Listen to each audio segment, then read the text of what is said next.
Bhabatar Krishna Krishna non তৃষ্ণ ক্ষয়া খেলব্ধি মণিচক্রবাক নিচয় রচমানামুহ Karuna Nundy কল্পসনা বহুতমে জিহ্বা তটি প্রাঙ্গণে ঘূর্ণতরঙ্গ রসাবলী স্তব কথা পীযূষ কল্লোলিনী। কলিযুগ বামন অবতার শ্রীকৃষ্ণ চৈতন্য মহাপ্রভু প্রেম পরতত্ত্ব সীমা রাসবিলাসের চরম পরিণতি প্রেম বিভক্ত বিলাস শ্রীমূর্তি সভজন বিভাজন সর্বপ্রয়োজন অবতার সার শিরোমণি পরম কারণে পরম দয়াল শ্রীশিল নিতাই চাঁদের মহা অনুকম্পায় শ্রী শ্রী গান্ধার বিকাগিরিধারী অহেতুকী অনুকম্পায় আজ ভক্ত গৃহাঙ্গনে শীতার্থ পৌষের কৃষ্ণপক্ষীয় এই ভাগবতীয় ভক্তিযজ্ঞের অমৃত যজ্ঞের যে আয়োজন, তার উদ্দেশ্য পরলোকগত পারলৌকিক আত্মকল্যাণ। এই উপলক্ষে ভাগবতীর শুভারম্ভে অস্মদীয় জীবন সর্বস্ব জীবনধন শ্রী গুরুপাদ পদ্মে পরার্ধকোটি দণ্ডবৎ প্রণতি। ইতিপূর্বে ব্যয়শাসনে যিনি ভাগবত মহিমা অমৃত ধারায় আপনাদের হৃদয়কে সিঞ্চন করছিলেন, অমৃত দান করছিলেন, আমাদের দাদাজি মহারাজ, তাকে দণ্ডবৎ প্রণতি জ্ঞাপন পূর্বক সমাগত গৌরগত কৃষ্ণ কথাগত প্রাণ বৈষ্ণবজন, সাধুজন, মহন্তজন, শ্রদ্ধাশীলা ধর্মশীলা দেবী মূর্তি মাতৃগণ, সকল ভক্তচরণে সশ্রদ্ধ দণ্ডবৎ প্রণতি। সুধীজন, আজ চারিদিকে ভয়। সেই ভয়ের মধ্যে অন্যতম ভয় এই শরীরটাকে হারাবার ভয়, মানে মৃত্যু ভয়।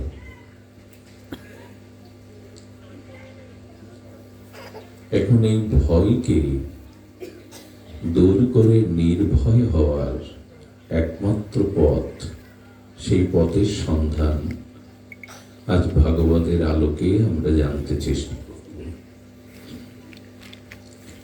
ভয় কাকে বলে? যা পেয়েছি তাকে হারাবার, এরই নাম ভয়। সর্বত ভয়, এই শরীরটা পেয়েছিলাম, একটা পরিচয় আছে আমার, এই শরীরটাকে হারানোর মানে মৃত্যুর ভয়টা সর্বোত্তম ভয়। তো এই সবকিছু হারাবার জন্ম নিয়ে, এই ক্ষুদ্র মনুষ্য জন্ম নিয়ে যে সময়টুকু পেয়েছি অতি অল্প, তাও বৃথা কাজে ব্যয় করলাম। ভগবত আরাধনায় নিজের মুক্তি, নিজের কল্যাণ উদ্ধারের চেষ্টা না করে সংসারের ভোগ বিলাসে সময়টা বৃথা কাটালাম। তাতে ভয় আরো বেড়ে গেল, জন্ম মৃত্যু কর্মফল জরাব্যাধি আরো বেড়ে গেল। সুধীজন, এই জন্য স্বর্গের দেবতাদেরও মৃত্যু ভয় আছে, তারা মৃত্যুবরণ করে। অমৃত পান করেও তাদের মৃত্যু ভয় যায়নি। দেবতারা কিন্তু অমর নন।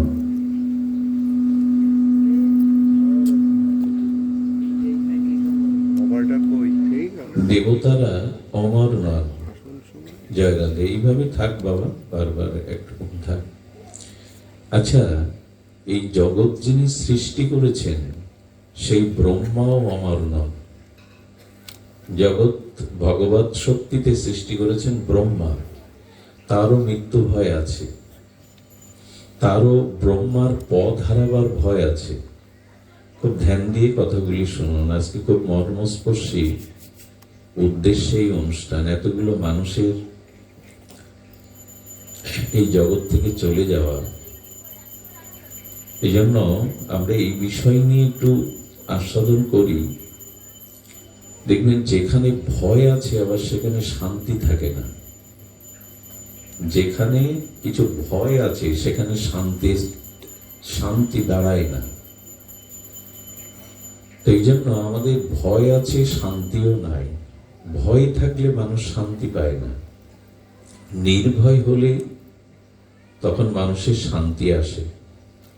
কিন্তু এই নির্ভয়তা কোথায় আছে, পাওয়া যায় কিভাবে? নির্ভয় স্থান কোনটি? নির্ভয় স্থান বা শান্তির স্থান একমাত্র ভগবানের চরণ যথাযথ পূর্বক আশ্রয় করা। ভজ হরে মন শ্রীনন্দ নন্দন অভয় চরণার বিন্দরে। শ্রী গোবিন্দ চরণে আশ্রয় হলো একমাত্র নির্ভয় স্থান, শান্তির স্থান। এটা আপনি যতদিন যত দ্রুত মেনে নাই নিয়ে এই চরণে নিজেকে সম্পূর্ণরূপে লোক দেখানো কপটতা না করে আন্তরিকভাবে শরণ না নিচ্ছেন, ততদিন ভয়ও দূর হবে না, আর ভয় দূর না হলে আপনি শান্তিও পাবেন না। পৃথিবীর অন্য কোনো জিনিসে এই নির্ভয়তা বা শান্তি নাই এক ভগবৎ চরণ ব্যতীত। কিন্তু সেই চরণের স্মরণ করলাম সারা জীবন, না সংসার দেহগে ও স্ত্রী পুত্র ভোগ বিলাসের স্মরণ করলাম? ভগবান, আমার কপাল কেন এমন, আমার জীবনে কেন এমন ঘটে, আমি কেন শান্তি পাচ্ছি না, আমি কেন সংসারে এত যাতনা ভোগ করছি? এর উত্তর একটাই, অল্প পরমায়ু পেয়েছিলে, জীবনে সামান্য সময় পেয়েছিলে, কিন্তু ভগবৎ চরণে ভগবৎ স্মরণে না কাটিয়ে ভোগ বিলাসে সংসারে মায়ায় কাটিয়ে দিলে। এটাই আমাদের ব্যর্থতা। যদি বলেন মৃত্যু আপনাকে আর ভয় দেবে না, আর ভয় না থাকলে আপনি শান্তির অভাব কখনো বোধ করবেন না। আচ্ছা, আমরা মৃত্যুকে ভয় পাই, মৃত্যু কাউকে ভয় পায় তো? খুব ধ্যান দিয়ে কথাগুলি শুনতে হবে। আমরা মৃত্যুকে ভয় পাই, কিন্তু মৃত্যু একজনকে ভয় পায়, কালও একজনকে ভয় পায়, তিনি হলেন ভগবান। ভগবানের নাম যদি কোথাও উচ্চারণ হয়, কাল সেখানে ভয়ে, সূর্য উদয় হলে আধার দাঁড়ায় তো, রাতের আধার থাকে তো, পালিয়ে যায়। তেমনি ভগবান হলো কালেরও পতি, মহাকাল কালেরও পতি হলেন ভগবান। এই জন্য মৃত্যু আমাদেরকে ডরায়, আর সাক্ষাৎকাল বা মৃত্যু ভগবানকে ডরায়। এই জন্য মৃত্যুর চিন্তাটা বারবার করতে হয়। তবে মৃত্যু চিন্তাটা যতক্ষণ করবেন, ওই ভয়ে ভীত না হয়ে ভগবানের চিন্তা ওইটুকু সময় করুন। দেখুন, ব্যাসদেবের এক শিষ্যর নাম ছিল দাস। কি নাম বললাম আমরা? দাস। কার শিষ্য? কৃষ্ণ দ্বৈপায়ন। ভগবান ব্যাসদেবকে ভগবানও বলেছেন, মানে ভগবানের জ্ঞান আবেশ অবতার। তো ওনাকে একান্ত সেবা করতেন এই দাস। সেই দাস একদিন হঠাৎ তার মনে প্রশ্ন জাগলো, ব্যাসদেব তো ভগবান, ত্রিকালজ্ঞ, ভগবানের জ্ঞান মূর্তি। উনি বলছেন, শ্রী গুরুদেব, আপনি বলুন না আমার মৃত্যু কখন হবে? উনি তো সব জানেন। হেসে বলছেন, মৃত্যু কখন হবে চিন্তা না করে ওইটুকু সময় মৃত্যুর প্রতি ভগবানের চিন্তা করো। মৃত্যুর কালের প্রতি জিনিসে ভগবানকে স্মরণ করো। কিন্তু মানুষের মনের মধ্যে কখনো কৌতূহল জেগে গেলে সেটা পূর্ণ না হওয়া পর্যন্ত আমরা থামি না। উনি বারবার বলছেন, আপনি বলুন যে আমার মৃত্যু সময় কখন। ব্যাসদেব বারবার অনুরোধ করাতে বললেন, চলো, যে মৃত্যু সেই কালের কাছে আমরা যাই। দাসকে নিয়ে ব্যাসদেব মৃত্যুর কাছে গেলেন, কালের কাছে গেলেন। কাল বলছেন, প্রভু আপনি সবই জানেন, দেখুন আমি মানুষের প্রাণ আত্মা কবলিত করি, কিন্তু আজ্ঞাটা দেন আমার বিধাতা ভগবান। ভগবান আজ্ঞা না দিলে আমি কারো আত্মা নিতে, এই জন্য মৃত্যুর কথাটা আমি বলতে পারবো না, ওটা ভগবানই বলতে পারে। কাল কিন্তু একজনের আজ্ঞায় আপনার কাছে আসে। কাল হলো দাস ভগবানের, উনি ভগবানের আজ্ঞাতে আমাদের প্রাণ নিতে আসেন, উনি না। তো দাস ব্যাসদেব মৃত্যু ভগবানের কাছে গেছেন। শ্রী ভগবানের কাছে যাওয়ার পরে বলেন, প্রভু আমার এই দাস, আমার এই শিষ্য সেবক ওর মৃত্যু কালটা, মৃত্যু সময়টা জানতে চাচ্ছে।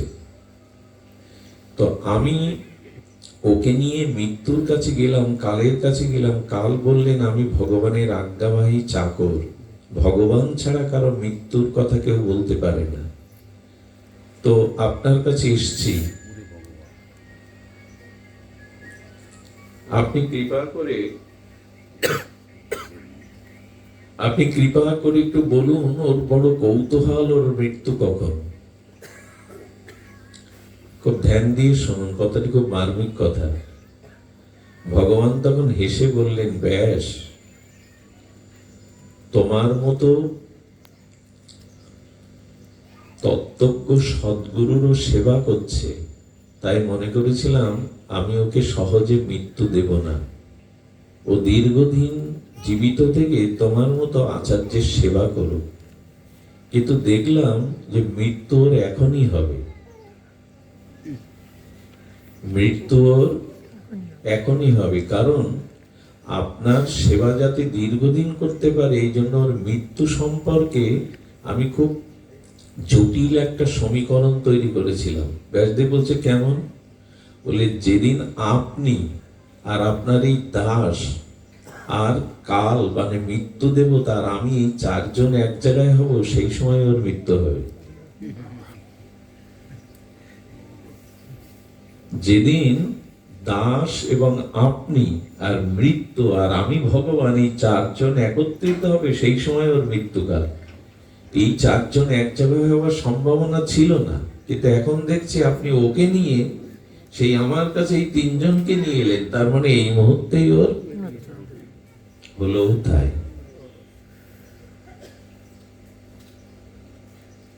এজন্য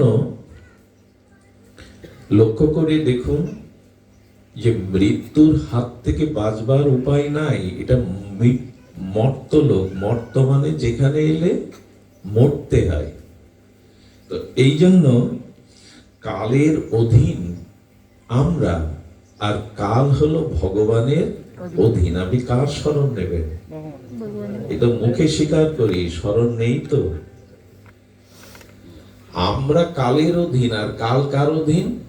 ভগবানের অধীন। তিনি কালের শরণ নেওয়াটাই হলো নির্ভয়। বা একটা জিনিস বলি, ভগবানের বহিরঙ্গা মায়ায় আমরা সবাই বশ।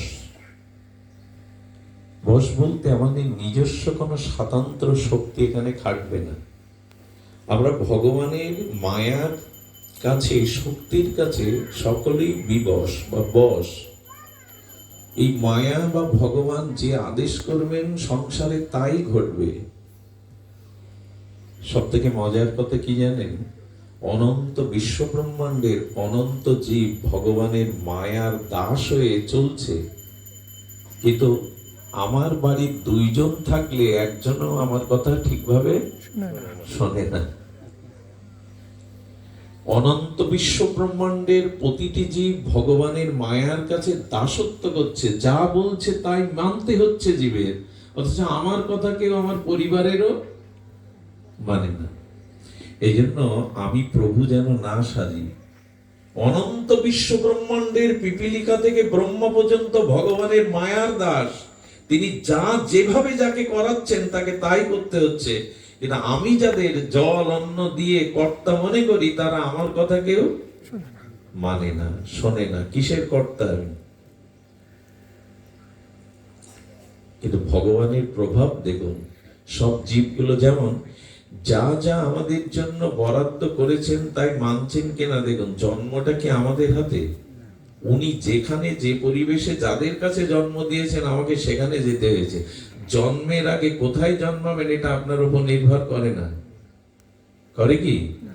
আচ্ছা, মৃত্যু এটিও নির্ভর করছে তার হাতে। এই যে জন্ম মৃত্যুর মাঝখানে যে জরা ব্যাধি দুঃখ কষ্ট, এগুলো না চাইলেও আসে কেন? বলো আমরা ভগবানের এই মায়ার বা কর্মের দাস, আমাদের এখানে কিছু করার নাই। সব আমরা ভগবানেরই বশ। এই যে একটা কঠিন শীতের বা শৈত্যপ্রবাহ চলছে না, এটা এড়াতে পারবেন? ভগবান যেভাবে প্রকৃতিকে গড়েছেন, নিম ফলটা তিতো হবে তো তিতেই হবে, আমটা মিষ্ট হবে তো মিষ্টই হবে। শীতের পরে বসন্ত আসবে, এগুলো আটকাতে পারবো আমরা? প্রকৃতিকে আটকাতে পারবো? এই তো সবই তার বশ। সব তার কথা মানতে বাধ্য, অথচ আমার কথা বাড়ির লোকও মানতে বাধ্য না। কিসের প্রভুত্ব আমার? কোন প্রভুত্ব আমার নাই। ভগবানই একমাত্র প্রভু। তিনি সমস্ত গতি প্রকৃতি সৃষ্টি স্থিতির অধিকর্তা। এটা মেনে নিন, যত দ্রুত বরণ এটা মেনে নিন। আমার কথা কেউ শুনবে না, আমার বশে কেউ চলবে না। ভগবানের প্রকৃতির সব বিধানকে মেনে নিতে হবে। আর আমাদের একটা উপায় বলি, কথাটি খুব ধ্যান দিয়ে, খুব অনেকের ঘুম আসতেই পারে, এত শীত, এভাবে মাটিতে বসেছেন দীর্ঘক্ষণ, তবে একটু জেগে থেকে শুনুন। দেখুন, কর্ম এই একটি জটিল বিষয়বস্তু। একটু ধ্যান দিয়ে শুনলে একটা মীমাংসা পেয়ে যাবেন জীবনে। এই কর্ম, এটি আমাদের, এই কর্ম এত একটি জটিল বিষয় যে এর হাত থেকে নিষ্কৃতি সম্ভব না যদি আত্মজ্ঞান গুরু কৃপা লাভ না হয়। কর্ম কেমন জানেন? একজন কাঁটা এবং ফুল দুটো পাত্রে রেখেছেন। তো একজন বলতে এখানে যদি ভগবানকে বলি, ভগবান কাউকে কাঁটার মতো কষ্ট যন্ত্রণা দিচ্ছ, আর কেউ ফুলের মতো কাউকে সুখ শান্তি দিচ্ছ কেন? একই পৃথিবীতে একই আলো বাতাসে তোমার এই বিচার কেন? একজনকে কাঁটা দিচ্ছ আর একজনকে ফুল দিচ্ছ, এই বিচার কেন তোমার? ভগবান বললেন, আমি কাঁটা বা ফুল কাউকে দিচ্ছি না, আমি তার কর্মের প্রাপ্তিটা বন্টন করছি। আপনার কাছে টাকা আছে, একজন পাবে 1 লক্ষ, একজন পাবে 100। যে যা পাবে তাকে দিচ্ছেন, এটা তো তার প্রাপ্তির ভাগটা হচ্ছে তার কারণে না। যিনি দিচ্ছেন তিনি পক্ষপাতিত্ব করছেন না, যার যেটা প্রাপ্য। এটা ভগবানের দোষ আছে? কথা বলুন, আমি 100 পাবো, আমাকে 100 দিচ্ছেন। একজন 1 লক্ষ পাবে, 1 লক্ষ, এটা তার পক্ষপাতিত্ব? এটা তার পক্ষপাতিত্ব নয়। আমার প্রাপ্য যা, উনি তা বন্টন করছেন। সুখ দুঃখ কাটা ফুল তিনি দিচ্ছেন না, আমার যা প্রাপ্য। এই জন্য ভগবানের দিকে আঙুল তুলে লাভ নেই, আমার কেন এমন হলো, আমার কেন এমন হবে, তুমি কেন আমার জন্য এই লিখেছো, এই করছো। বলো, তোমার কর্মফলে তোমার যেটা পাও না, আমি সেটা বন্টন করছি, আমি কাউকে সুখ দুঃখ দেই না। এখানে ধ্যান দিতে হবে। তবে আমার জীবনে যে পরিণতি হচ্ছে, এর পেছনে ভগবান দায়ী না। আমার জীবনে যা ঘটছে এর জন্য ভগবানের কোনো ভূমিকা এখানে, ভূমিকাটা হলো তিনি দিচ্ছেন কেবল আমার যেটা প্রাপ্তি। আমার কর্মে যা যা প্রাপ্তি উনি সেটা বন্টন করছেন মাত্র, এর জন্য দায় তার নয়, ভগবান দায় নেবে না। আমি বহুবার চর্চিত করেছি যে প্রসঙ্গ, আপনার ক্ষেতে আপনি কাঁটা গাছ লাগান, কাঁটার বীজ বপন করেন, যদি ফুল আশা করেন পাবেন? যদি বলি কাটার বীজ বুনেছি ফুল পাবো, ওখানে গঙ্গা জল ঢালবো, ওখানে 7 দিন ভাগবত পাঠ দেব, ওখানে 1000 বৈষ্ণব সেবা দেব, ওই খেতে এই বৈষ্ণব সেবা, ভাগবত পাঠ, হরিনাম, গঙ্গার জলের দ্বারা কাটার বীজ যেটা বুটেছি ওটা ফুল হবে? হবে? সবাইকে বলতে হবে একটু কথা, হবে? কেন? ভাগবত দিলেন যে 7 দিন, বৈষ্ণব সেবা দিলেন যে ওখানে যে গঙ্গা জল ঢাললেন, এসবের কোনো ক্রিয়া নেই। খেতে বপন করেছেন কাটার বীজ, আপনি ফুল চাইছেন, এই জন্য ওখানে গঙ্গা জল দিলেন, গঙ্গা জল দিয়ে সেচন করলেন, 7 দিন ভাগবত পাঠ দিলেন, বৈষ্ণব সেবা দিলেন, হবে না? অনেকেই বলে এত ভগবান ভগবান করি, এত সরল পথে চলি, এত সৎ পথে চলি, আমার কেন এই অবস্থা? এটা তোমার এই জন্মের ফাইল না, কোটি কোটি জন্মের পূর্বের ফাইলটা এখন ভগবান সই করে দিয়েছে, এটাই পাচ্ছ তুমি। এটা তোমারই বোনা বীজ, এটা তুমি যা বপন করেছো তাই পাচ্ছ, এখানে কারো কোনো ভূমিকা নেই। এই জন্য প্রথমে আমাদের লক্ষ্য দিতে হয়, আমার দ্বারা কোনো জীবের যাতে ক্ষতি না হয়, আমি যেন কারো চোখের জলে ঝরানোর কারণ না হই, আমার দ্বারা কারো সংসারে যেন দ্বিতীয় ব্যক্তি হিসাবে অশান্তি সৃষ্টি না হয়। এর প্রত্যেকটি কর্মের ফল আপনাকে পোহাতে হবে।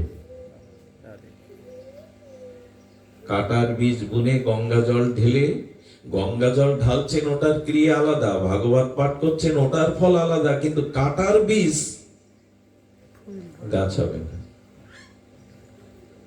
আজ আমরা এই ভগবত তত্ত্ব জ্ঞানগুলি হয়তো জানি না, আর জানলেও সেটা জীবনে আচরণ করি না। এই জন্য মৃত্যু আমাদের যায় না, ভয়ও আমাদের যায় না, আমরা শান্তিও পাই না। ভাগবত আমাদেরকে আয়না দেখায়, দর্পণ দেখায়, দেখো তোমার ভুল কোথায়। দর্পণের সামনে গেলে বোঝা যায় আমার চুলগুলো আলুথালু আছে, আমার মুখে একটা কালো দাগ লেগে রয়েছে, এটা আয়নার সামনে বোঝা যায়।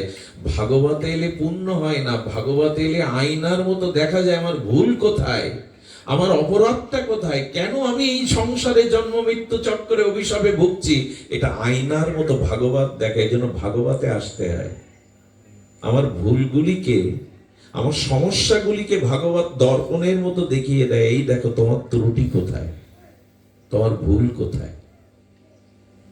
এই জন্য ভাগবতে রুচি না হওয়া পর্যন্ত আপনি পরিবর্তন হবেন না।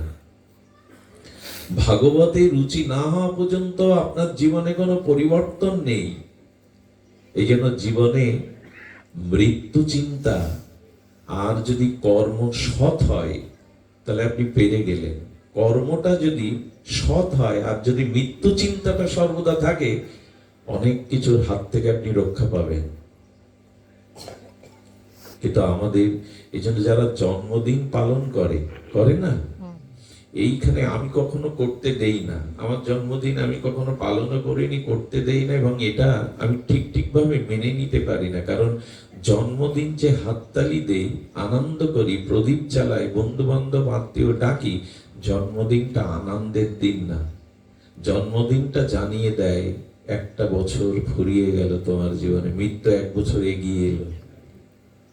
জন্মদিনটা প্রতিবার জানিয়ে দেয় তুমি কিন্তু মৃত্যুর কাছে এগিয়ে যাচ্ছ, একটা বছর তোমার জীবন থেকে হারিয়ে গেল।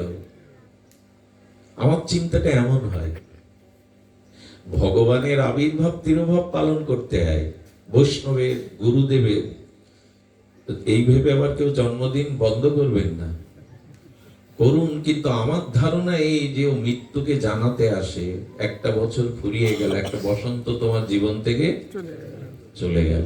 আমার এরকমটা মনে হয়। আমাকে অনেকেই জিজ্ঞাসা করে, দাদা সবাই পোস্ট দেয় কার কবে জন্মদিন, আপনি দেন না কেন?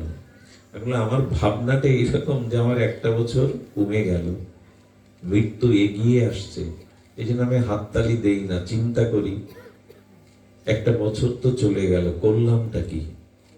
এই 25 সাল চলে যাচ্ছে, ভালো কাজ করেছি তো? নিজের কল্যাণ হবে এমন কোন পর উপকার, আত্মকল্যাণ, সমাজের কল্যাণ, ধর্মের কাজ করেছি তো? না খেয়ে পরে ভোগ বিলাস করে অন্যান্য মানুষের মতোই 1 বছরটা কাটিয়ে দিলাম। এইসব ভাবনাগুলো ভাগবত জানিয়ে দেয়। শুধুজন এই জন্য শাস্ত্র বলছেন যে দেখো, কর্মটাকে সঠিক নির্ণয় করো। কর্ম যদি যথার্থ না হয়, সব থেকে বড় কি জানেন, আজ মানুষের মন শুদ্ধি নাই। আমি সুন্দর একটা কথা পেয়েছিলাম, আপনাদের ভাগ দেই। কথাগুলি কথা নয়, মণিমুক্তার মতো মূল্যবান। দেখুন, একটা কথা হলো এই, কুবেরের ধন বসে গেলে থাকবে, এমন একটা কথা আছে না? রাজ সম্পদ যদি বসে খাওয়া হয়, থাকবে কি একদিন? একটু কথা বলুন, তাহলে ঘুম ভেঙে যাবে। থাকবে না। তো আমার বর্তমান যিনি বসে বসে বাড়ি খাচ্ছেন, ব্যবসা বাণিজ্য চাকরি কৃষি কোনো কাজ করছেন না, তার ঘরের ধন থাকবে তো? থাকবে না। তো ধ্যান দিন, আমার গত জন্মের বা অতীত জন্মের পূর্ণ ফলেই আমি সংসার পেয়েছি, অর্থ পেয়েছি, স্ত্রী পুত্র পেয়েছি। কিন্তু এই যে সুখ ভোগ করছি, ওই পুণ্যটা ক্ষয় হচ্ছে, বসে খাচ্ছি আমি। কথাটা ধ্যান দিন। যেটুকু সুখ জগতে পেয়েছি, সুস্থ শরীর, স্ত্রী পুত্র, টাকা পয়সা, পূর্ব জন্মের পূর্ণকৃত রাশির কারণে এই সুখ পাচ্ছি, আর এটা বসে বসে এখন খাচ্ছি। নূতন কোন অর্জন বা উপার্জন করছি না। এটা থাকবে? খুব বুঝি যে ঘরে চাল নেই, টাকা নেই, আয় তো করতে হবে, এই বেলায় খুব তৎপর। কিন্তু পূর্ব জন্মের সুখের কারণে যেটুকু পেয়েছিলাম, এটা ভোগের দ্বারা ক্ষয় হচ্ছে। নূতন কোন সঞ্চয় কি করছি? প্রতিদিন নিত্য নূতন পূর্ণ বা ভাগবত কর্ম, সুকর্ম সঞ্চয় করুন, না এলে ফুরিয়ে যাচ্ছে, কিন্তু একদম পড়ে যাবেন। তখন হাত পাততে হবে কাঙালের মতো, ভিক্ষা করতে হবে। এই জন্য প্রতিদিন যেমন চিন্তা করি যে কিছু অর্থ বাড়ানো দরকার, রোজগার করা দরকার, নাহলে বসে গেলে সব ফুরিয়ে যাবে। বসে বসে শুধু ভোগ করে যান, ফুরিয়ে গেলে হাত পাততে হবে, শেষ। এই জন্য প্রতিদিন কোন ভগবত কর্ম করে নূতন করে সঞ্চয় করতে হয়, যাতে না ফুরায়। এই যে শীতে ছুটে এসেছেন, এখানে 2 ঘন্টা বসেছেন, এটা উপার্জন না, এটা অর্জন। ফুরাবে না আপনার। 10,000 টাকা ঘরে আনলেন, একদিনে ফুরাবে? ওই দিয়ে 1 মাস চালাতে পারবেন। আজকের দিনে হরিকথা সাধু সঙ্গ করে ভগবানের বিশেষ কৃপা পুণ্য যেটা অর্জন করলেন, এটা আরো আনন্দের, আরো সুখের কারণ হয়ে যাবে। মানুষ এখন পুরনোটা খরচ করছে, নতুন করে সঞ্চয় করছে না। প্রতিদিন নিত্য নূতন কোন মহৎ কর্ম, পরের কল্যাণ, ইষ্ট কর্ম, ভাগবত কর্ম করুন। পরে করব এই ভেবে জমানো ধন ফুরিয়ে আসছে, আর হবে না। সব কথাগুলো সাইনবোর্ড করে যদি বুকে ঝুলিয়ে রাখতে পারতাম, জীবনের পথটা সরল হতো, সুন্দর হতো। একটু ভগবানের নাম কেন গুরুদেব বলে প্রতিদিন করতে? গীতাটা কেন পাঠ করতে বলে প্রতিদিন গুরুদেব? সাধু সঙ্গে হরি কথাটা কেন যেতে বলে? ওই প্রতিদিন কিছু কিছু সঞ্চয় করো, সব ফুরিয়ে আসছে, কাঙাল হয়ে যাবে।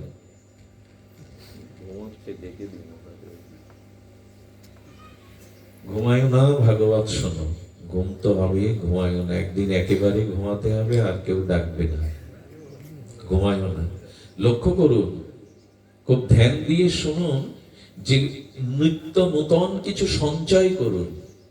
আজকে আপনার এই সঞ্চয়টা, সাধু সঙ্গে হরিকথার থেকে বড় সঞ্চয় আর এই জগতে নাই।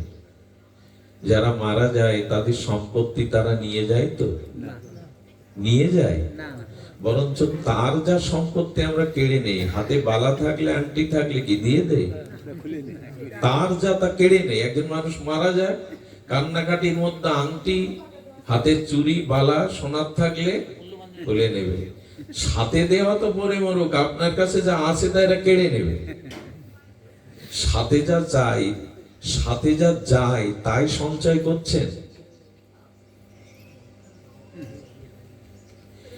মানুষ দেহ সাজানোর জন্য কত সময় দেয়? 3 বেলা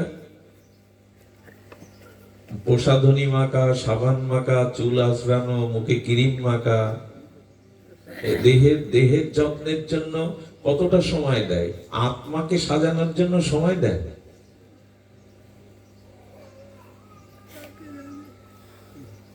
এই জন্য কিছু কিছু সঞ্চয় করুন, নাহলে এই জগতে কেন একটা মানুষ এখন ফুটপাতে ভিক্ষে করে পড়ে আছে আর আপনি কেন দালানে বাস করছেন? এর কারণ আপনার পুরনো কর্ম।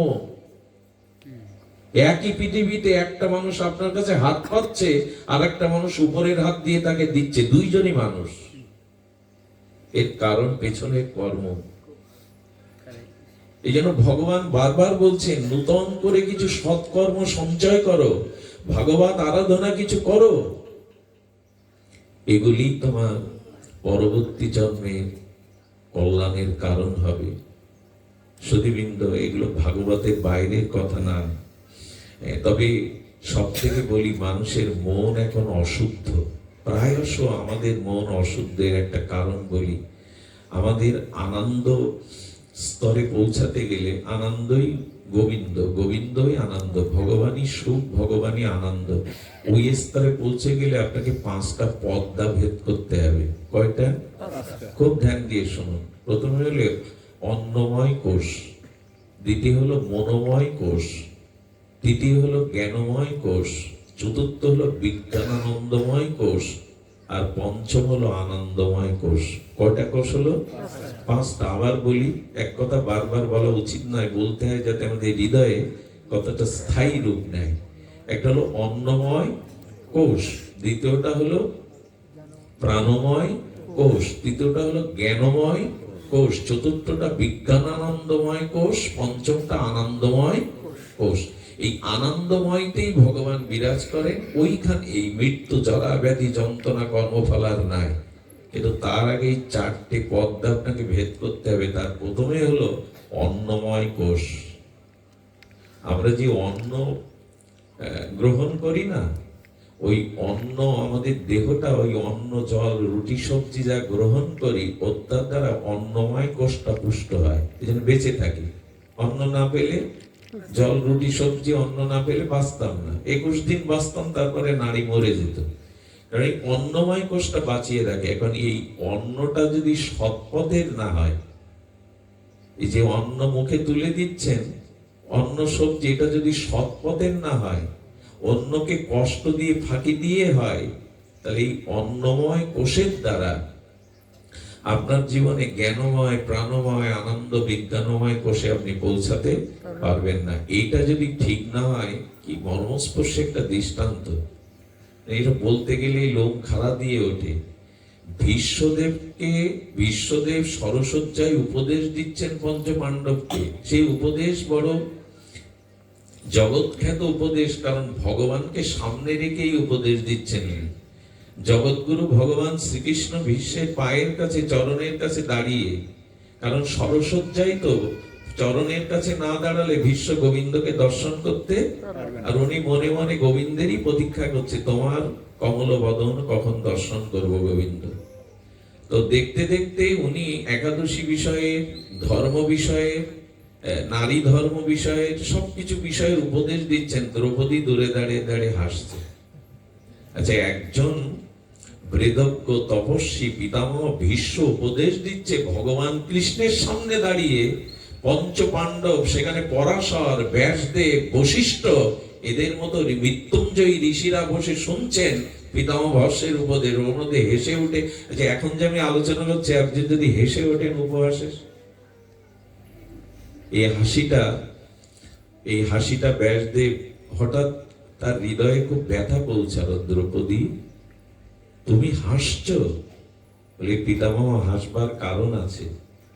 আপনি ধর্মোপদেশ দিচ্ছেন না, আপনি জীবের কল্যাণে ধর্মোপদেশ দিচ্ছেন।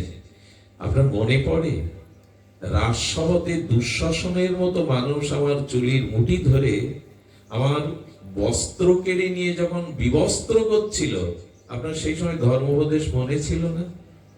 মনে আছে আমার মতো একজন কুলসতী নারী আপনার চরণে নিবেদন করেছিল, পিতামহ কেউ না আসুক, আপনি দেবব্রত, গঙ্গাপুত্র ভীষ্ম, আপনি সূর্যের প্রতিরোধ করতে পারেন, আপনি একবার আমার লজ্জা নিবারণ, বাঁচান আমাকে। সেদিন ধর্ম বুদ্ধি কোথায় ছিল আপনার? সেদিন আপনি ধর্ম উপদেশ আপনার কোথায় ছিল? এই বিশাল প্রশ্নের সামনে দাঁড় করেছেন বিশাল ব্যক্তিত্ব সম্পন্ন গঙ্গাপুত্র ভীষ্মকে। ভীষ্ম ভগবানও বলেছেন বিশ্বের মতো জ্ঞানী তপস্বীর সঙ্গে 100 জন্ম ওনার কোনো পাপই নেই। যৌবনে ভীষ্ম কোনো পাপ করিনি। যৌবনেই মানুষের পাপ বেশি হয়। যে যৌবনে পাপ থেকে বাঁচে সে মহাপুরুষ হয়ে যায়। যৌবনে যে পাপের হাত থেকে নিজেকে বাঁচাতে পারে সে মহাপুরুষ হয়ে যায়। যৌবনটাই পাপের মূল কারণ হয়ে দাঁড়ায়। এই জন্য যৌবনে যারা যুবকরা, কিশোররা হরিবাসরে আসে না, ভাগবতে আসে, প্রাণটা বড় হয়ে যায়। কারণ যৌবনেই মানুষের পাপ কর্মটা বেশি হয়। এই যৌবনটাই যদি ভজনে, সংযমে, সাধু সঙ্গে কাটানো যায়, আপনি অনেক ধাপ এগিয়ে গেলেন। বিশ্ব বলছেন যৌবনে আমি কোনো পাপ করিনি, 100 জন্মে আমার পাপ নাই। পিতামহের এই কথায় দ্রৌপদী বলছেন কোথায় ছিল সেদিন আপনার ধর্ম উপদেশ? ভীষ্ম যে কথা বলেছিলেন তা বড় চিন্তার কথা। যদি আপনার মনে দাগ কাটে, সাড়া দেয়, আঘাত করে, তবে জানবেন আপনার কিছুটা পথ এগিয়ে দিলেন বিশ্বদেব। বিশ্ব বলছেন দ্রৌপদী ঠিকই বলেছ, আমি সেদিন পাপের অন্ন খেয়েছিলাম, পাপীর অন্ন। দুর্যোধনের মতো পাপীর অন্ন খাওয়াতে আমার ধর্মবুদ্ধি লোপ পেয়ে গেছিল। এই জন্য ওদিন নীরব ছিলাম। চিন্তা করতে পারেন, আমি দুর্যোধনের পাপের অন্ন গিলেছিলাম, আর সেই পাপের অন্নতে আমার ধর্মবুদ্ধি লোপ পেয়ে গেছিল, আমার সাত্ত্বিক জ্ঞান ছিল না। এই জন্য আমি নীরব ছিলাম।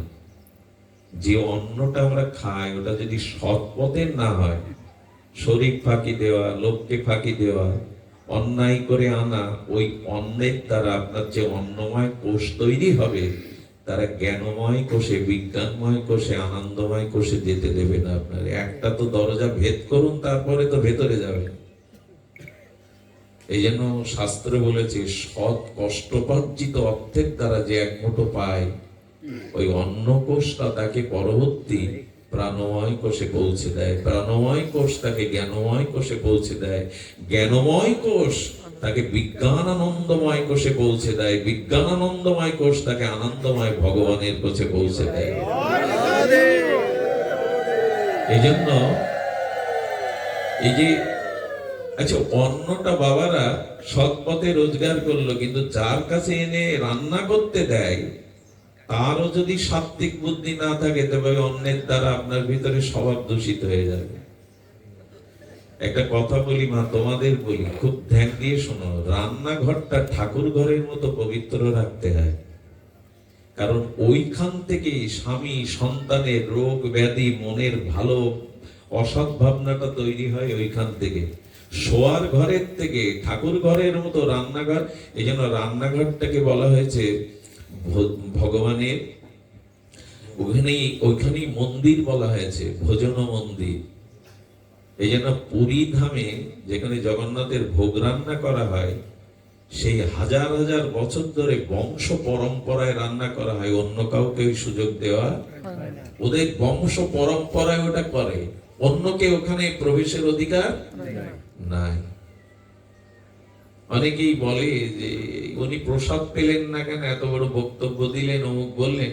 আরে প্রসাদ পাবো কি? প্রসাদ যিনি রান্না করছেন তিনি জুতো পায়ে দিয়ে রান্না করছেন, ওই জুতো পায়ে দিয়ে ল্যাট্রিন যান, বাইরে যান, এটা প্রসাদ বলে? জুতো পায়ে দিয়ে রান্না করছেন, সিগারেট টেনে এসে রান্না করছেন, তার প্রসাদ কে পাবে? অন্ন থেকে মানুষের বৃত্তি তৈরি হয়। এই জন্য রান্নাঘরে জুতো পায়ে দেওয়ার জায়গা না। এখন তো মায়েরা প্রায় দেখি জুতো পায়ে দিয়ে রান্না করে, বলে দাঁড়িয়ে গ্যাসে রান্না করতে হয়। এখন ঠান্ডার সময় মেঝে ঠান্ডা, ঠান্ডা তো এমনি হয়ে গেছে। ছেলেটাকে মানুষ করতে পারছি না, মেয়েটাকে বোঝাতে পারছি না। এর কারণ কি? অন্ন থেকেই মানুষের জীবনে গুণ বা দোষের স্ফুরণ ঘটে। রান্নাঘরটাকে জুতো পাই দিয়ে, আজকাল যজ্ঞেও দেখি চেয়ার টেবিলের ব্যবস্থা, আর মানুষ হামেশাই যজ্ঞের খিচুড়ি খাচ্ছে, পায়ে জুতো। এখানে অনুষ্ঠান শেষে দেখবেন অনেকেই প্রসাদ পাওয়ার সময় জুতো পায়ে দিয়ে প্রসাদ পাবে। অন্নকে কখনো অপমান করবেন না, অন্ন ব্রহ্ম। এসব শুনবে মানুষ এক কান দিয়ে, তোমার কথা মানতে হবে। কে কোথা থেকে এসে কথা বলে গেল, আমার নিজের মন নেই, আমার নিজের যা ভালো লাগে আমি তাই করি, আমার মন যা বলে আমি তাই করি, এই হয়েছে দুর্দশা। মন যা বলে তা ভাবে চলবেন না। সাধু শাস্ত্র গুরু বাক্য চিত্তেতে করিয়া সাধু শাস্ত্র যা বলেছে তাই মানুন।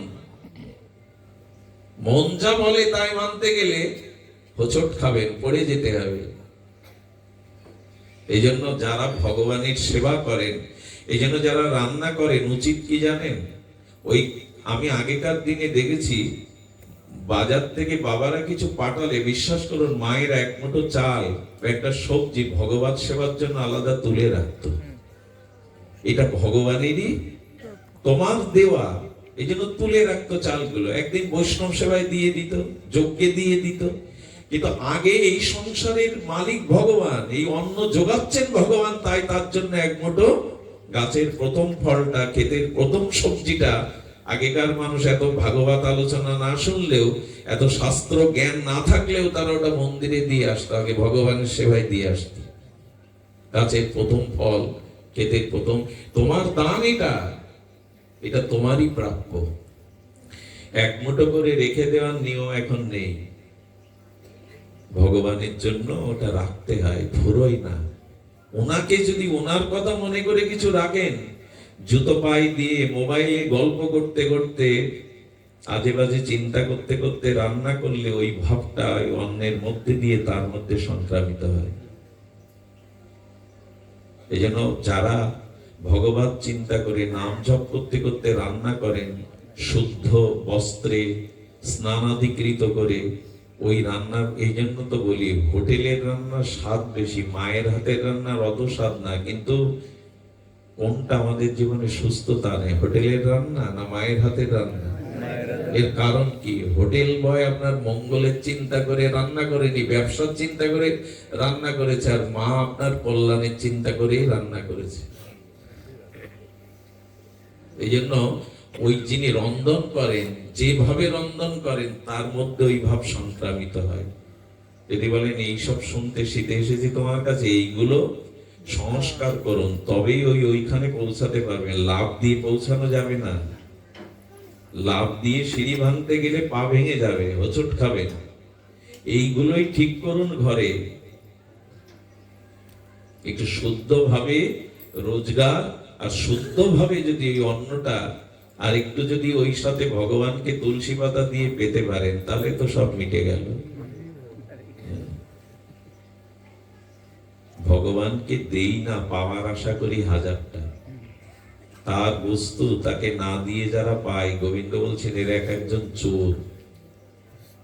আমার বস্তু যারা আমাকে না দিয়ে পায়, গীতায় বলছে সে চোরের ভালো হয়, চোরের ভালো হয় না। চোর দেখবেন, দস্যু দেখবেন, হঠাৎ করে এক সিজন আসে, অনেক টাকা পয়সা বাড়ি গাড়ি করে ফেলে, কিন্তু একটা লক্ষ্য করবেন এটা বেশি দিন স্থায়ী। আচ্ছা, বালুর উপরে ঘর তৈরি করলে টিকবে?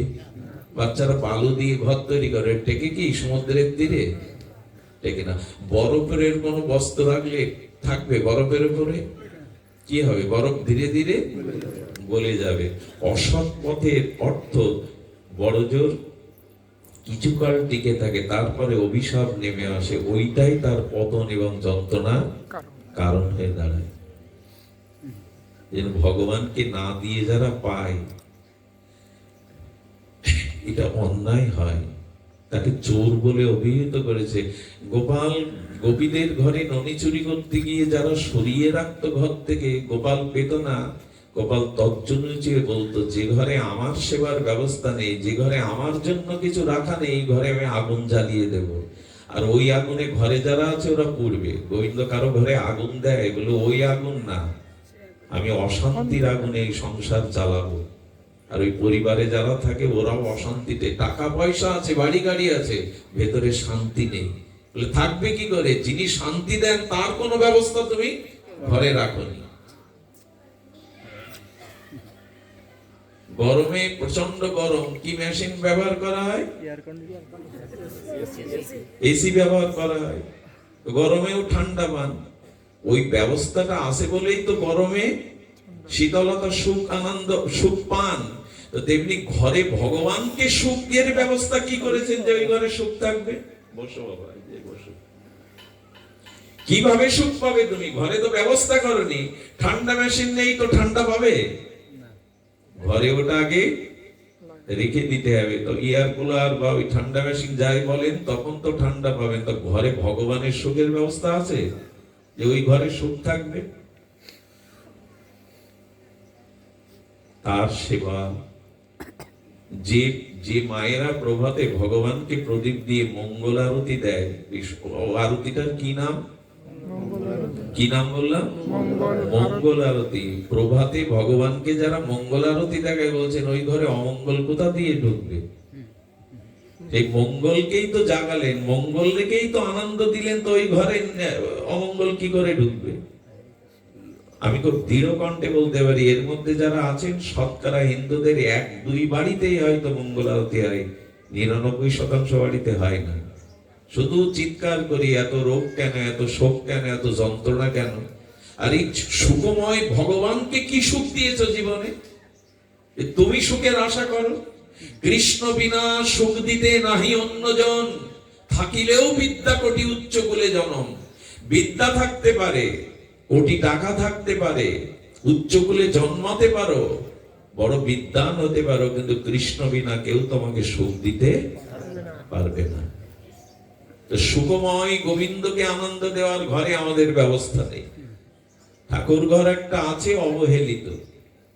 আমার শোয়ার খাটটা 30,000 টাকা দিয়ে করতে পেরেছি, ড্রেসিং টেবিলটা করতে পেরেছি, ঠাকুরের আসনটা ছোটখাটো, সেখানে কোনো দর্পণও নেই, সেখানে কোনো বস্ত্রের ব্যবস্থা নেই, ওই ফেলে রেখেছি তাকে।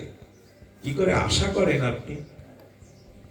যদি বলেন তো যারা এগুলি করে তাদেরও তো জরা ব্যাধি দুঃখ ভোগ করতে হয়। এইবার মূল কথায় আসি। ভক্তের জীবনেও জরা ব্যাধি মৃত্যু দুঃখ আছে, অভক্তের জীবনেও আছে। পার্থক্য কি হলো? যারাই করে মঙ্গল আরতি করে, মালা তিলক নেয়, ভগবানের ভজন করে, এদের দুঃখ নেই, এদের জরা ব্যাধি নেই, এদের মরতে হবে না।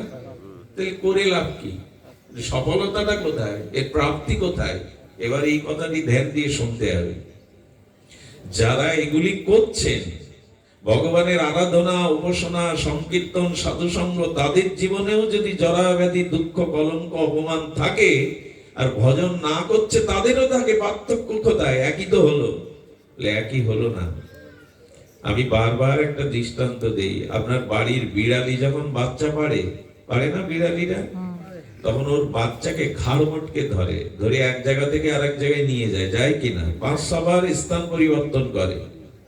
তো যখন ঘাড় মটকে সুসালো দাঁত দিয়ে ধরে, তখন ওই বিড়ালির বাচ্চাটা দাঁত ফুটে যায় তো, যন্ত্রণা পায় তো, কষ্ট পায় তো, বরঞ্চ আনন্দ পায়। আমার মা আমার সুখের জন্য স্থান পরিবর্তন করছে।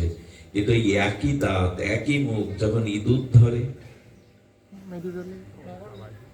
কি হয়? ইঁদুরের আরাম পায়, সুখ পায় বাচ্চার মতো, তখন তার প্রাণ সংহার হয়, তার প্রাণটাই চলে যায়। গোবিন্দ বললেন, জরা ব্যাধি বিপদ একই দেখছো, একই না। ওই একই ভাবে ধরেছে বাচ্চাটাকে, ও আরাম পাচ্ছে, সুখ পাচ্ছে, আর একই ভাবে ইঁদুরটাকে ধরলেও প্রাণ যাচ্ছে। দুটোই ধরা, একই প্রাণী, দুরকম অনুভূতি। কিরকম অনুভূতি?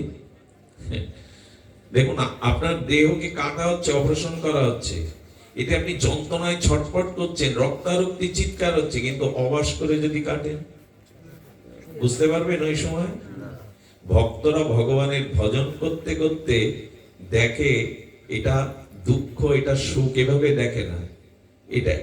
এইটা আমার কষ্ট, এটা আনন্দ, এইভাবে দেখে না। দেখে তোমার পক্ষ থেকে আমার জীবনে যা আসছে সেটা আমার মঙ্গলের জন্য প্রভু।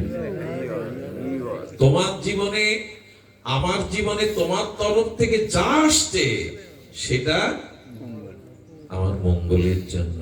এটা হলো অবাস করার ঔষধ। ভক্ত অবস্থাকে ভগবানের এই কৃপা মনে করে, দুঃখ মনে করে না, অপমান মনে করে, এটা কৃপা মনে করে। আর অবাস করে কাটলে বুঝবেন কি আপনি? 10 ইঞ্চি বুক ছিঁড়ে ফেললেও বুঝতে পারবেন না, সেলাই করলেও, রক্তারক্তি করলে যদি অবাস করা থাকে। ভজন করলে, ভগবত আরাধনা করলে ওই জ্ঞানটা ভগবান দেয় যে দুঃখটাও আমার কর্মফলে আসছে, এটা শেষ হয়ে যাক, এটাও তোমার কৃপা, এটাও তোমার করুণা।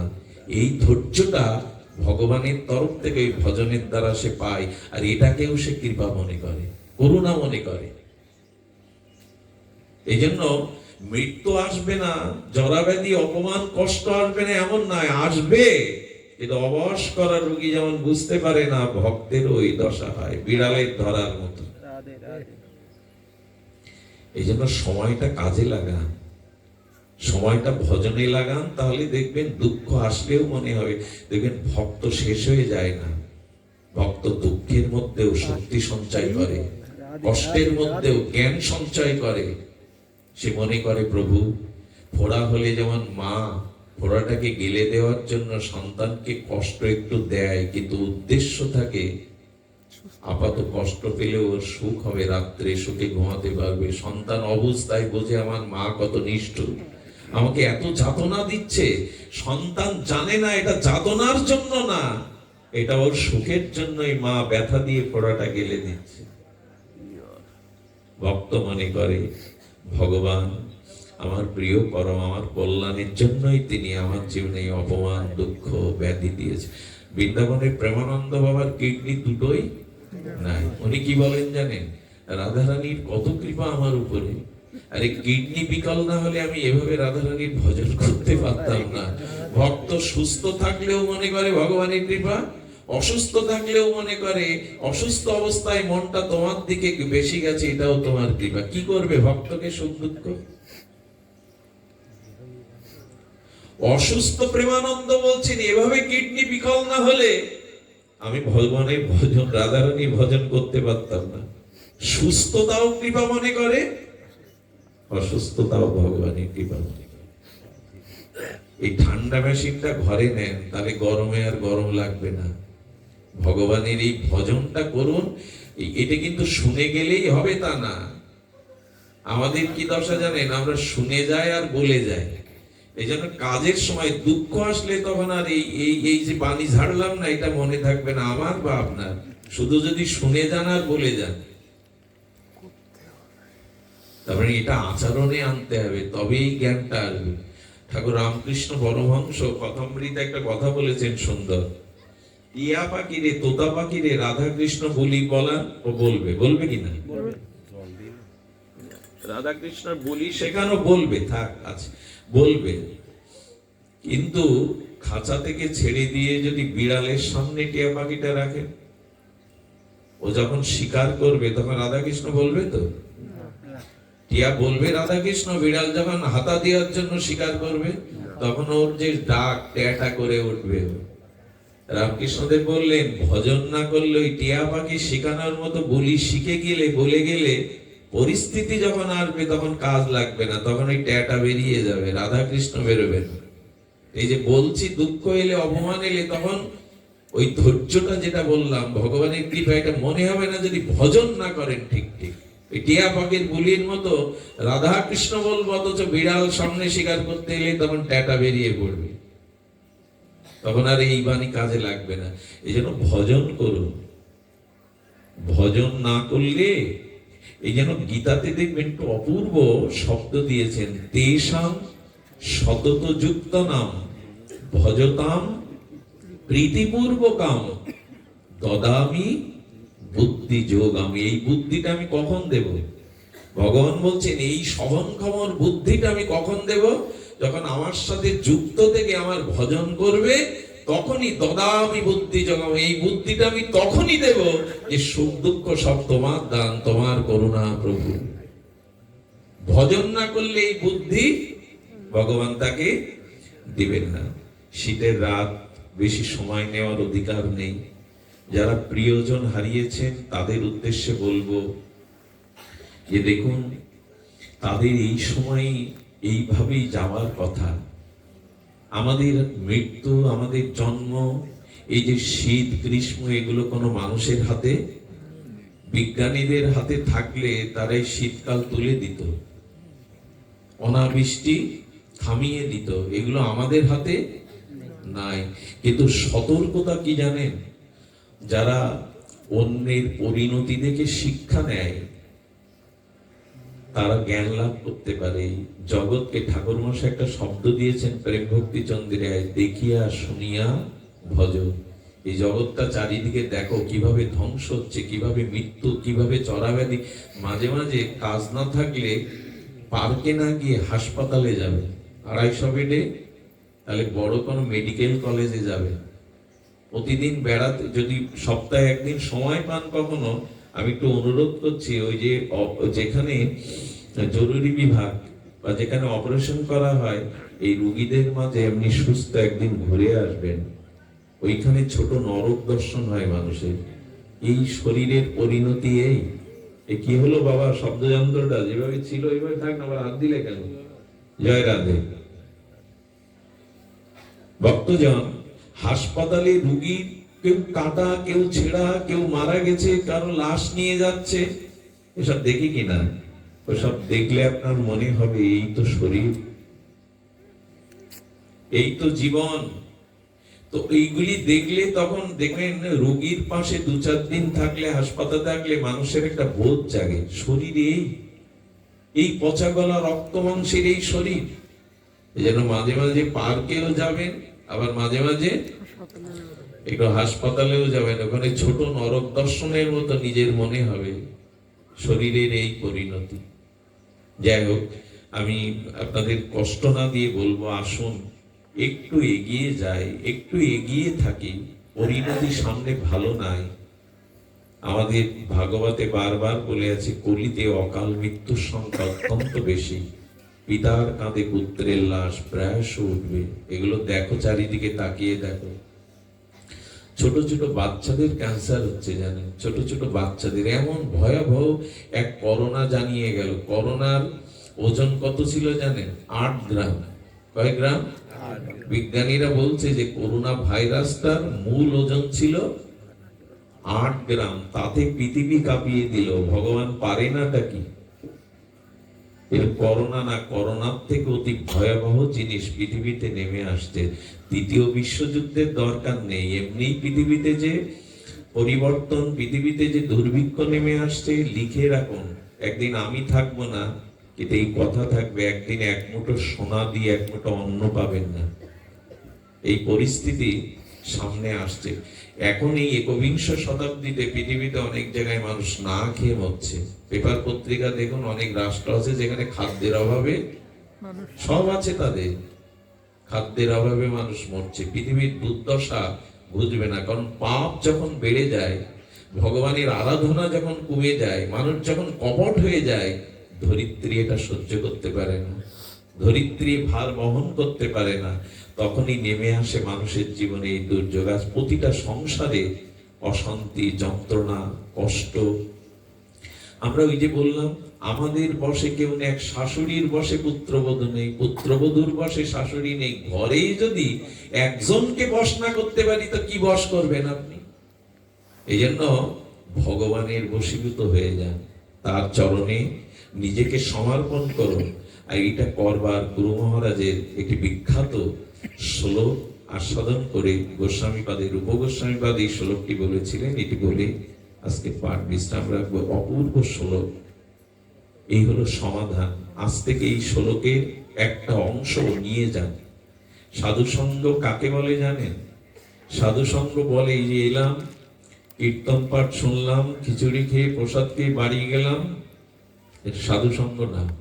সাধু সঙ্গ মানে 2 ঘন্টা 3 ঘন্টা আগে আমি যখন এখানে এসে বসেছি, অনুষ্ঠানের আগে বা শুরুতে, আমি অনুষ্ঠান শেষ করে যখন ফিরে যাব, তখন আগের মানুষ না, একটা নূতন মানুষ হয়ে ফিরে যাব। এর নাম সাধু সঙ্গ। যে মানুষটা আমি এখানে এসেছিলাম, ফিরে যাওয়ার সময় একটা অন্য চেতনা, অন্য ভাবনা নিয়ে বাড়ি যাব। এই যে পরিবর্তন, এরই নাম সাধু সঙ্গ। যে সঙ্গ করে মানুষের চিন্তা বিচারের পরিবর্তন হয় না, সেটা সাধু সঙ্গ নয়। জলে নামবেন, কাপড় ভিজবে না, আগুনে হাত দেবেন, তাপ লাগবে না, তা কি করে হয়? সাধু সঙ্গই এক লব মাত্র। সাধু সঙ্গ করলে সর্বসিদ্ধি হয়। আর যা ছিলাম 20 বছর সাধু সঙ্গ করে, তাই আছি। হিংসা গেল না, ক্রোধ গেল না, মানুষকে অপমান করার মতো কঠোরতা গেল না। তো 20 বছর কি করলেন আপনি? সাধু সঙ্গ হয়নি, এখান থেকে কিছু নেইনি। খিচুড়ি খেলাম, প্রসাদ খেলাম, হই হুল্লোড় করলাম, বাড়ি চলে গেলাম। একটা নূতন মানুষ হয়ে ফিরে গেলেন, এর নাম সাধু সঙ্গ। গায়ে আবর্জনা, ঘাম লেগে আছে, স্নান করলে কি মনে হয় আপনার? পবিত্র মনে হয় না?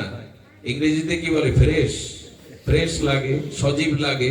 তো সাধু সঙ্গ, হরিকথায় স্নান করেও যদি একটু পরিষ্কার মনে না হয়, মনে যদি একটু ফ্রেশ বা শান্তি পবিত্র না মনে হয়, কি করলাম? এদের অর্থ খাই করলাম। এরা যারা এই অনুষ্ঠান করেছে, এদের অর্থটাই শেষ করলাম। এই জন্য একটা নূতন ভাবনা নিয়ে ফিরে যান, আর সেই ভাবনাটা চরিত্রগত করুন। বীজ তলা বাড়িতে এনে আলমারিতে ঝুলিয়ে রাখলে বীজ থেকে গাছ ফসল হবে না, ওটা খেতে উপযুক্ত ভাবে বপন করুন। ওইটার অভাব। বীজ সবাই আনছি ঘরে, মাটির সাথে জলের সাথে যুক্ত করছি না, তো ফসল হবে কি? এই জন্য দয়া করে এই ভাগবত কথা শ্রবণ করে এখান থেকে একটা নূতন চেতনা নিয়ে ফিরে যান। হ্যাঁ, কাল থেকে আমি 4 মালা একটু জপ করি, গীতার একটা শ্লোক অন্তত পাঠ করি। এই যে যন্ত্রে ইউটিউবে অন্তত একটা পাঠ শুনি, এগুলো কাজে লাগান। সুধীবৃন্দ, সেই শ্লোকটি বলে আজকে আমাদের রাতুল দা, আমাদের দাদাজি, এরা অনেক শুদ্ধ ভক্তকে এনেছেন, ধন্যবাদ এদের। এই বাড়ি যাদের উদ্দেশ্যে অনুষ্ঠান হচ্ছে, আমি বলবো, এর পরেও বলবো, তারা ভাগ্যবান। একজন সাধুও যার গৃহে আসে, যেদিন হরিকথা হয়, বিশ্বাস করুন ওই আত্মাগুলো কোনো অলক্ষ্যে নেমে সেই হরিকথা শ্রবণ করে তাদের সদ্গতি হয়, তাদের পরাগতি হয়, তারা আশীর্বাদ করতে থাকে। আপনি বলবেন ওই আত্মাগুলো এসেছে। আরে এইখানে কোনো ছবি নেই, যে আমার হাতের এখানে কোনো ছবি নেই। এখানে একটা টিভি আনুন, 20 লাইন অ্যাড করে দেন, ছবি দেখতে পাবেন কিনা? ছবিটা এখানে ছিল। ইথার তরঙ্গে, আমাদের সৌরজগতে ইথার তরঙ্গে ইন্টারনেট সেট করা আছে, ওগুলো সব ভেসে বেড়াচ্ছে ছবিগুলো। এখানে টিভি দিয়ে ওইখানে ডিশ অ্যাড করে দিন, ছবি এখানেই দেখতে পাবেন বসে। আপনি জলের উপরেই বসে আছেন, বুঝতে পারছেন না, পাইপ দিন, এখান থেকে জল উঠবে এখন, অথচ আছে। ঠিক তেমনি আত্মার কল্যাণে যেখানে হরি নাম ভাগবত পাঠ হয়, ওইখানে অলক্ষ্যে ওই আত্মারা নেমে এসে ওই হরি কথার দ্বারা আত্মানন্দ পেয়ে ভগবত ধামে ফিরে যান। এর বড় প্রমাণ ভাগবতে গোকর্ণ উপাখ্যানে। ধুন্ধকারীর মতো পাপী 5 জন বেশ্যাকে নিয়েই থাকতো, মদ নিয়ে, পিতামাতাকে তাড়িয়ে দিয়েছিল মেরে। আর এরকম পাপীর আত্মাও 7 দিনে ভাগবতে উদ্ধার হয়ে গেল। ধুন্ধকারীর এই পাপীর আত্মা, পিছাসী আত্মা। আমরা তো অত পাপ করিনি, তো যারা চলে গেছে তাদের উদ্দেশ্যে কেন ভাগবত দিতে হয়? ওই ভাগবত, ওই হরিনাম অলক্ষ্যে তারা শ্রবণ করে আত্মতৃপ্তি পায়। বিকাশে টাকা পাঠালে যায় না আপনার কাছে? যায় কি না? এটা মেশিনের মাধ্যমে, যন্ত্রের মাধ্যমে টাকা পাঠাচ্ছে আপনার কাছে, এটা যদি যায়, নাম্বার টিপলে এখানে হরিনাম হরি কথা বললে ওই আত্মার কাছে পৌঁছাবে না কেন? ওই প্রার্থনা, এই ভাগবত পাঠ অবশ্যই পৌঁছাবে। এটাই করতে হয়। কারো আত্মার কল্যাণ করলে সাধুগুরু বৈষ্ণব, হরিনাম হরি কথা, এগুলি বিধি ব্যবস্থা। আমরা বুঝি ভালো মন্দ আত্মীয় স্বজন ডেকে খেতে দিলাম, খেতে দেওয়াই কি সব? যেখানে হরির নাম নাই, যেখানে ভক্তের চরণ ধুলি নাই, ভক্তের হাতের প্রার্থনা নেই, শুধু খেতে দিয়ে পার হওয়া যাবে না। এগুলি আত্মকল্যাণের উপায়। এরা ভাগ্যবান যে আজকে যাদের উদ্দেশ্যে এই হরিকথা, অনেকেই তো চলে যায় জগৎ থেকে, কজন পিতামাতার উদ্দেশ্যে এরকমটা করে, কজন আত্মীয় বর্গের জন্য এটা করে। আসুন আমরা এতক্ষণ নির্ভয় হওয়ার কথা বললাম। মৃত্যু, ভয় সবকিছুই থেকে মুক্ত করতে পারে এই একটি মাত্র পথ খোলা। এই শব্দগুলো সামান্য একটু আস্বাদন। মূল উৎখাদ বিদায়িনী ভবতর কৃষ্ণত্ব অন্যান্য তৃষ্ণ ক্ষয়াতির। এক একটা শব্দ না, খুব হৃদয়ঙ্গম করলে আপনি পরম শান্তি পাবেন। জীবনের অন্ধকারের পথেও একটা দিব্য আলোক বর্তিকা পেয়ে যাবেন। চলার পথটা সুগম হবে। রূপ গোস্বামী পাদের কলম, গুরু মহারাজ আস্বাদন করেছেন মূল উৎখাত বিদায়িনী। জীবনে যদি কখনো সাধুমুখে হরিকথা শোনার ভাগ্য পাও, কার মুখে? সাধু মুখে যদি কখনো হরি কথা শোনার সৌভাগ্য পাও, তাহলে মূল উৎখাত বিদায়িনী। আমাদের যার জন্য বারবার জন্মাচ্ছি, বারবার মরছি, বারবার কর্মফল ভোগ করছি, এই মূল উৎখাত হয়ে যাবে যদি সাধু সঙ্গ হরি কথা শ্রবণ করো। মূল উৎখাত বিধায়িনী শব্দগুলো দেখুন কি বলছেন গোস্বামী, মূলোৎখাত বিধায়িনী। কেমন জানেন? এই নদী, এই ভাগবত কথাকেও গঙ্গা বলা হয়। কি বলা হয়? গঙ্গা যেমন দর্শন করলে, স্পর্শ করলে, গঙ্গা স্নান করলে, গঙ্গার স্তবস্তুতি করলে পাপ দূর হয়, তেমন হরি কথাও গঙ্গা। কিন্তু হরি কথা গঙ্গা আর পতিত পাবনী গোবিন্দের চরণাশ্রুতা গঙ্গার মধ্যে আবার একটু পার্থক্য আছে। ওই গঙ্গা যেমন সবাইকে পবিত্র করে, হরি কথার প্রভাব গঙ্গা সবাইকে পবিত্র করে। তবে এই সমস্যা কি জানেন? এখন চাইলে ভারতে স্নান করতে যেতে পারবেন না। পাসপোর্ট, ভিসা, তারপর নিজের তো শরীর সুস্থতা লাগবে, কিন্তু ভাগবত গঙ্গা আপনার উঠোন দিয়ে বয়ে যেতে পারে যদি সাধু ডেকে এনে হরি কথা সারা পৃথিবীতে পৌঁছাতে পারে এই হরি কথার গঙ্গা। এবার গঙ্গার ভগবান আশ্রয়। আর কি? আর দেখুন, নৌকাতে অনেক সময় মানুষ ডুবে মরে, নৌকা ডুবি হয় না, লঞ্চ ডুবি হয়। গঙ্গাতে ডুবে মরলে সে মারা যায়। আর ভাগবত নাম রূপ লীলা গঙ্গায় যদি কেউ ডুব দেয়, সে মরে না, সে উদ্ধার হয়ে ভগবান ধামে চলে যায়। সুধীজন, এই জন্য এই ভাগবত গঙ্গা, এই ভাগবত হরিকথার মূল স্রোতে যদি কেউ এসে পারে, কি বলছেন? মূল উৎখাত বিধায়িনী। আচ্ছা, গঙ্গার তীরে প্রবল স্রোতের নদীর তীরে যদি একটা বৃক্ষ থাকে, বেশি দিন বাঁচে? কারণ ওই স্রোতের তরঙ্গে এসে লেগে লেগে ওর মূল শিকড়টা উৎখাত হয়ে পড়ে যায়। যেখানে তরঙ্গায়িত নদী, ওখানে কোনো গাছ দাঁড়াতে পারে না, কারণ ওই স্রোতটা বারবার এসে আঘাত করে, ওর মূল উৎখাত হয়ে যায়, মূল শিকড়। গুরু মহারাজ বলছেন রূপ গোস্বামীর এই শ্লোকে, মূল উৎখাত বিধায়িনী। অর্থাৎ হরি কথার গঙ্গার তীরে যদি তুমি এসে দাঁড়াতে পারো, এই নাম রূপ লীলা কথার তরঙ্গ গিয়ে তোমার মূল উৎখাত করে দেবে। তোমার জন্ম মৃত্যুর যে কারণ, সেই কর্ম উৎখাত করে দিয়ে তোমাকে মুক্তি দেবে। ভবতর কৃষ্ণান্ন তৃষ্ণ ক্ষয়াৎ। এই জগতে আমাদের সবার তৃষ্ণা আছে, ভোগের তৃষ্ণা, তাই না? সুখ পাবো, সুন্দরী রমণী পাবো, টাকা পাবো, ভোগের তৃষ্ণা আছে না? তো বললেন, যদি কৃষ্ণ কথারূপ গঙ্গায় এই নাম রূপ গঙ্গা বাড়ি পান করতে পারো, তখন একটা তৃষ্ণা কমবে আর একটা তৃষ্ণা বাড়বে। ধ্যান দিয়ে শুনছেন কি? কি বলছেন? ভবতর কৃষ্ণান্ন অন্ন তৃষ্ণা ক্ষয়া। হরি কথার গঙ্গার নামরূপ লীলা এই জল যদি পান করো, তাহলে জগতের কামনা বাসনার তৃষ্ণা কমবে, আর ভগবানের প্রেম ভক্তির তৃষ্ণা আরো বেড়ে যাবে, শতগুণ বেড়ে যাবে। এই যেমন দেখুন, এখন লক্ষ্য করুন, এখানে যারা এসছেন, সংসারের চিন্তা হচ্ছে? মাথার উপরে কোনো কামনা বাসনা ভর করছে আপনাদের?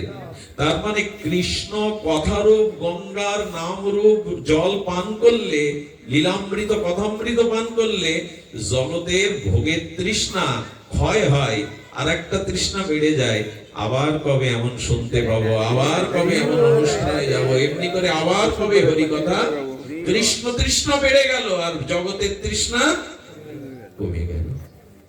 উলক্ষাত বিদায়িনী ভবতর কৃষ্ণান্ন তৃষ্ণা ক্ষয়া।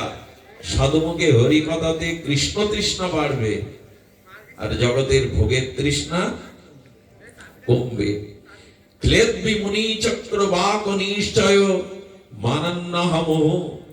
কি অদ্ভুত রূপ গোস্বামী, জগৎগুরু রসাচার্য তো। খিলাদভি, আচ্ছা, স্বচ্ছ গঙ্গার জলে, শীতল জলে খেলা করে কারা? খিলোদ্ভি। রাজহংসগুলো নেবে আসমন করে না, বারবার আসমন করতে থাকে। তেমনি এই ভাগবত প্রবাহ ভক্তি গঙ্গায় নারদ, ব্যাস, বশিষ্ঠ, ঋষিগণ এরা সর্বদা এই হরিকথা গঙ্গার নামরূপ লীলা আসমন করছে। রাজহংসের মতো পরমহংসগণ, ব্যাস, বশিষ্ঠ, সুখ, এরা কি করছে? মুনি চক্রবাক নিচয়, এই মুনিগণ, ঋষিগণ, ভগবতগণ সর্বদা এই ভগবত রূপ, নাম রূপ, লীলা রসমদ্য মাধুর্য গঙ্গায় তারা বারবার হরিকথা আস্মরণ করছেন, লীলা আস্মরণ করছেন। মণি চক্রবাকরা ওইখানে গিয়ে মোহ কর্ণানন্দী কল্পসানা। আর কি করেছে জানেন? ভোরবেলা নদীর তীরে, গঙ্গার তীরে দাঁড়ালে দেখবেন একটা কুলুকুলু শব্দ মধুর হয়ে কানে আসে। ভোরবেলা কখনো নদীর তীরে দাঁড়ালে দেখবেন ওই শব্দটা কর্ণানন্দী, কর্ণকে আনন্দ দেয়। এখন তো নদী সব মরে গেছে, এই শব্দগুলো আমাদের কিন্তু নদীর তীরে গিয়ে দাঁড়াবেন, বয়ে যাওয়া কুলুকুলু বাতাস আর তরঙ্গের একটা আনন্দ শব্দে আসে। তেমন এই কৃষ্ণ কথরূপ, ভগবত কথরূপ গঙ্গার তীরে যদি দাঁড়াও, তোমার কর্ণের মধ্যে যে হরি কথা, হরি নাম, হরি লীলা যাবে, কর্ণানন্দী, কর্ণকে আনন্দ দিতে দিতে যাবে। কর্ণানন্দা বহুতু, এই স্রোত, এই হরিকথার তরঙ্গ গেলে কর্ণ এবং মন আনন্দিত হবে। হরিকথা ছাড়া আনন্দ কোথায়? ভগবানের নাম বিনা আনন্দ কোথায়? এই আনন্দই একমাত্র কর্ণানন্দা। কল্পসনা বহুতু জিহ্বাতটি প্রাঙ্গণে। আর কি হবে জানেন? এই নাম রূপ লীলা ভগবানের মহামহিমা শুনলে আপনার জিহ্বাও চাইবে এবার একটু গোবিন্দ বলি, এবার একটু হা রাধা বলি। জিহ্বায় আপনার অজান্তেই এই যে রাধে রাধে বলছেন, হরি বল বলছেন, এগুলো কারণ এখানে এলেই তো, বাড়ি থাকলে রাধে রাধে এই শব্দটা বলতেন, বলতেন আনো চা, আনো বিস্কুট, আনো, এই তো বলতেন। এই যে এমন রাধা রাধা বলছেন, কেন বলছেন? যেখানে এলে জিহ্বাও কাজ করে। হরি বললে কি আপনি চুপচাপ থাকেন? নিতাই গৌর বললে আপনিও বলেন, এই তো বলছেন। একবার নামে যত ভাব হরে জীবের সাধ্য নাই, নামটাও তো এখানে হয়ে যাচ্ছে। কর্ণ আনন্দ পাচ্ছে, হৃদয় আনন্দ পাচ্ছে, জিহ্বাও তরঙ্গায়িত হচ্ছে ভগবানের নামে। এর থেকে বড় পাওয়া বৈকুণ্ঠে নাই। লিখে রাখুন, স্বর্গে তো হরিকথা নাই, বৈকুণ্ঠেও সাধু, বৈকুণ্ঠে ভগবান আছেন কিন্তু হরিকথা নাই। এই জন্য যারা, যে মানুষ সাধু সঙ্গ হরিকথার ভাগ্য পায়, এটা বৈকুণ্ঠ প্রাপ্তির থেকে, স্বর্গ প্রাপ্তির থেকে সৌভাগ্য। শাস্ত্রে বলা আছে, তুলায়াংলামে না বিনাশার গঙ্গা পুনর্ভবম ভগবৎ সঙ্গী সংঘর্ষ মর্ত নাম কিমুদাশিস। ভগবানের কৃপায় জীব সাধু সঙ্গ হরিকথা যখন পায়, এটা বৈকুণ্ঠের আনন্দ, মুক্তির আনন্দ থেকে, স্বর্গের আনন্দ থেকে এটা বহুগুণ আরো আনন্দ তরতম। এই জন্য সময় পেলেই হরিকথাতে মন দিন। আর কি বললেন? ঘূর্ণা তুরঙ্গা, ঘূর্ণা তুরঙ্গা রসাবলী। কি অদ্ভুত ব্যাখ্যা করেছেন গুরু মহারাজ। বলেন দেখুন, গঙ্গায় বা বড় নদীতে ঘোল পড়ে, ওকে কি বলে? তরঙ্গা বলি, ওকে একটা ঘোল বলে। ওখানে যদি কেউ পড়ে যায়, বস্তু ঘুরতে থাকে, উঠতে পারে না। এই নাম রূপ লীলা কথা সাধু সঙ্গে যদি ঘোলের মধ্যে পড়ে যান, এই নাম রূপ লীলা কথার মধ্যে যদি পড়ে যান, এর থেকে আর আপনি উঠতে পারবেন। এইখানে আপনাকে ঘুর পাক্কা হবে, এই হরি কথায়, হরি নামে, এই লীলার মধ্যে। এই জন্য বললেন ঘুরন্ন ত্রঙ্গ রসাবলী। এই রস স্রোতের মধ্যে যারা একবার এসেছে, তারা এই ঘূর্ণির থেকে আর তারা, ঘূর্ণির মধ্যে পড়ে গেলে কি হবে? স্তব কথা পীযূষ কল্লোলিনী। আর হরি কথাকে পীযূষ অর্থাৎ অমৃত বলেছে, অমৃতের তরঙ্গ বলেছে। এতে ডুববেন না, এতে ভিজবেন না। এই তরঙ্গাবলী কল্লোলিনীতে যারা একবার ডুবেছে, তাদের আর যাওয়ার জায়গা কই। রাধারানী বলেছিলেন, বন্ধুর কথা যারা শোনে, শ্যামসুন্দরীর চরিত্র কথা যারা শোনে, তারা পাখি হয়ে যায়। যেখানে হরি কথা ওইখানে উড়ে উড়ে যায়, তারা ভিখারি হয়ে যায়। যারা হরি কথা সাধু সঙ্গে শোনে, এদের কাঁধে একটা ব্যাগ থাকে, আর এরা ভিক্ষা করতে যায়, তোমাদের চরণ ধুলি আমায় দাও, তোমাদের চরণ ধুলি আমায় দাও। এরা ভিখারি হয়ে যায়, এরা ভিক্ষা করতে থাকে। রাধারানী বললেন, যত লীলাচরিত পীযূষ বিপ্রুট দ্বন্দ্ব ধর্ম বিনষ্টা। আর হরি কথা শুনলে আসক্তি কমে যায়। স্বামী শুনলে স্ত্রীর প্রতি মোহ কমে যায়। স্ত্রী যদি শুনে স্বামীর প্রতি, তার আসক্তি কমে যায়। পিতামাতা শুনলে সন্তানের প্রতি মোহ কমে যায়। আর সন্তান শুনলে ভগবানের প্রতি তার আসক্তি বেড়ে যায়। দ্বন্দ্ব ধর্ম নষ্ট হয়ে যায়। এই জন্য হরি কথা শুনুন। হরিকথা ভাগবত কথা যেখানে যত প্রকাশ হয় শুদ্ধ ভক্তদের দ্বারায়, তবে আমার মতো পাঠকের মুখে শুনলে কিন্তু এইগুলো হবে না। শুনতে হবে তাদের মুখে যারা ভাগবত পাঠ নিজের চরিত্র আচরণ করে, তাদের মুখে শুনতে হবে। যারা পয়সার লোভে হরি কথা বলে না, তাদের মুখেই শুনতে হবে। যারা নিজের নাম যশ খ্যাতি প্রচারের জন্য ভাগবত আসরে বসে না, এদের মুখে শুনলেই, নিরাগ বক্তার মুখে, শুদ্ধ বক্তার মুখে, তখনই ফলশ্রুতি হবে। সব ডাক্তার তো ডাক্তারি পাশ করেছে, সবার কাছে রোগ সারে? এই জন্য যারা নিরাগ, যারা ভাগবতকে ভালোবেসেছে, চরিত্রগত করেছে, যারা যশ খ্যাতি পূজা প্রতিষ্ঠা অর্থের লোভে এই ব্যাসপীঠে বসে না, এদের মতো শুদ্ধ ভাগবত মুখে ভাগবত শুনুন, ক্রিয়া হবে, ভক্তিপথে এগিয়ে যেতে পারবেন। আসুন আমরা সবাই প্রার্থনা করি, যারা বিদায় নিয়েছে তাদের আত্মকল্যাণ হোক। আজকে রাতুল দাকে আমি ডাকছি না এই কারণে, তারই গ্রাম, তারই অনুষ্ঠান, তিনি চারিদিকে লক্ষ্য করছেন। এবং আজকে যারা সংকীর্তন এবং ভগবত প্রেমিকগণ দূর থেকে এসেছেন, একটু হাত তুলে প্রার্থনা করবেন।